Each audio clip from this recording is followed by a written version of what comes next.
మొత్తం ఫ్రోజ్ అయిపోయి, స్నోతో కవర్ అయిపోయి 15 కిలోమీటర్స్ ఈ లేక్ అద్భుతంగా కనిపిస్తూ ఉంటుంది. ఈ లేక్‌లో నుంచే మనం మొఘల్ గార్డెన్స్‌కి కూడా వెళ్ళొచ్చు. పార్క్స్‌కి, హౌస్ బోట్స్‌కి, షాపింగ్‌కి, హోటల్స్‌కి అబ్బా! What not you name it ఇక్కడ ఈ లేక్‌లో అన్నీ దొరికేస్తూ ఉంటాయి.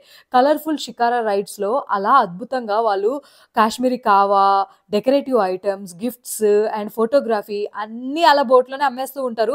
Early morning vegetable market, floating garden ఇవన్నీ కూడా కనిపిస్తూ ఉంటాయి. లోటస్ ఫ్లవర్స్ కూడా కనిపిస్తాయి. Only in July and August మాత్రమే. అండ్ ఈ షికారా రైడ్స్ నుంచి వెళ్తూ ఎర్లీ మార్నింగ్ సన్‌రైజ్ కానీ, సన్‌సెట్ కానీ అలా చూస్తూ ఉంటే ఎంత ప్రశాంతంగా ఉంటుందో. అండ్ వీటి ప్రైజెస్ కొంచెం ఎక్స్‌పెన్సివ్‌గానే ఉంటాయి. మనం బార్గెయిన్ చేస్తే తక్కువకి మనం ఈ రైడ్ చేసేయొచ్చు. మేమైతే 4 టైమ్స్ చేసాము. 1 వీక్ శ్రీనగర్‌లో ఉన్నప్పుడు. ప్రతిసారి మేము 300కే చేసాం. పర్ పర్సన్ 100 పడింది. 3 మెంబర్స్ 1 అవర్ రైడ్ అనమాట. మీరు మాక్స్ 500 పెట్టండి. అంతకన్నా ఎక్కువ కాదు. సో, మీరు బార్గెయిన్ స్కిల్స్ చూపించి హ్యాపీగా శ్రీనగర్‌కొచ్చినప్పుడు ఈ షికారా రైడ్‌ని ఎంజాయ్ చేసేయండి.